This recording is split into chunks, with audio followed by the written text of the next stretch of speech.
very word secrecy is repugnant in a free and open society, and we are, as a people, inherently and historically opposed to secret societies, to secret oaths, and to secret proceedings.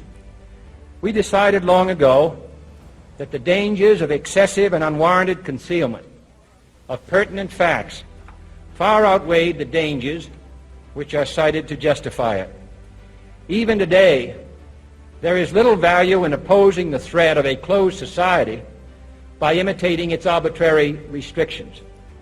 Even today, there is little value in ensuring the survival of our nation if our traditions do not survive with it. And there is very grave danger that an announced need for increased security will be seized upon by those anxious to expand its meaning to the very limits of official censorship and concealment. That I do not intend to permit to the extent that it's in my control. And no official of my administration, whether his rank is high or low, civilian or military, should interpret my words here tonight as an excuse to censor the news, to stifle dissent, to cover up our mistakes, or to withhold from the press and the public the facts they deserve to know. But I do ask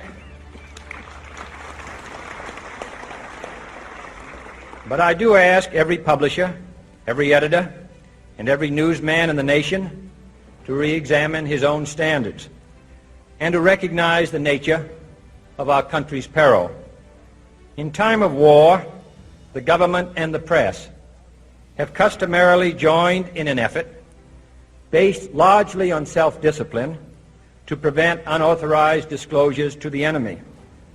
In times of clear and present danger, the courts have held that even the privileged rights of the First Amendment must yield to the public's need for national security. Today, no war has been declared, and however fierce the struggle may be, it may never be declared in the traditional fashion. Our way of life is under attack. Those who make themselves our enemy are advancing around the globe. The survival of our friends is in danger, and yet no war has been declared. No borders have been crossed by marching troops. No missiles have been fired. If the press is awaiting a declaration of war before it imposes the self-discipline of combat conditions, then I can only say that no war ever posed a greater threat to our security. If you are awaiting a finding of clear and present danger, then I can only say that the danger has never been more clear, and its presence has never been more imminent. It requires a change in outlook, a change in tactics, a change in missions by the government, by the people, by every businessman or labor leader, and by every newspaper. For we are opposed around the world by a monolithic and ruthless conspiracy that relies primarily on covert means for expanding its sphere of influence, on infiltration instead of invasion, on subversion instead of elections, on intimidation instead of free choice, on guerrillas by night instead of armies by day. It is a system which has conscripted vast human and material resources into the building of a tightly knit, highly efficient machine that combines military, diplomatic, intelligence, economic, scientific, and political operations. Its preparations are concealed, not published. Its mistakes are buried, not headlined. Its dissenters are silenced, not praised. No expenditure is questioned, no rumor is printed, no secret is revealed. It conducts the Cold War, in short, with a wartime discipline no democracy would ever hope or wish to match. Nevertheless, every democracy recognizes the necessary restraints of national security. And the question remains whether those restraints need to be more strictly observed if we are to oppose this kind of attack as well as outright invasion.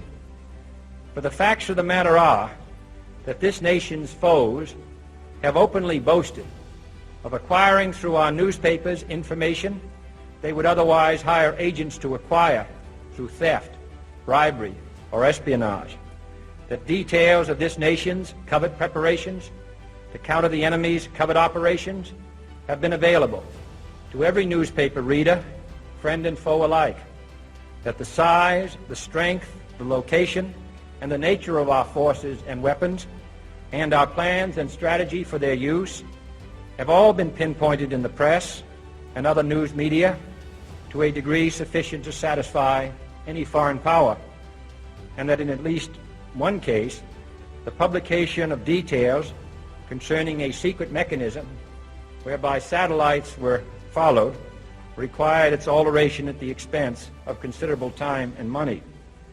The newspapers which printed these stories were loyal, patriotic, responsible, and well-meaning. Had we been engaged in open warfare, they undoubtedly would not have published such items. But in the absence of open warfare, they recognized only the tests of journalism and not the tests of national security. And my question tonight is whether additional tests should not now be adopted. That question is for you alone to answer. No public official should answer it for you. No governmental plan should impose its restraints against your will. But I would be failing in my duty to the nation in considering all of the responsibilities that we now bear and all of the means at hand to meet those responsibilities if I did not commend this problem to your attention and urge its thoughtful consideration. On many earlier occasions I have said, and your newspapers have constantly said, that these are times that appeal to every citizen's sense of sacrifice and self-discipline. They call out to every citizen to weigh his rights and comforts against his obligations to the common good. I cannot now believe that those citizens who serve in the newspaper business consider themselves exempt from that appeal. I have no intention of establishing a new Office of War Information to govern the flow of news. I am not suggesting any new forms of censorship or new types of security classifications. I have no easy answer to the dilemma that I have posed and would not seek to impose it if I had one.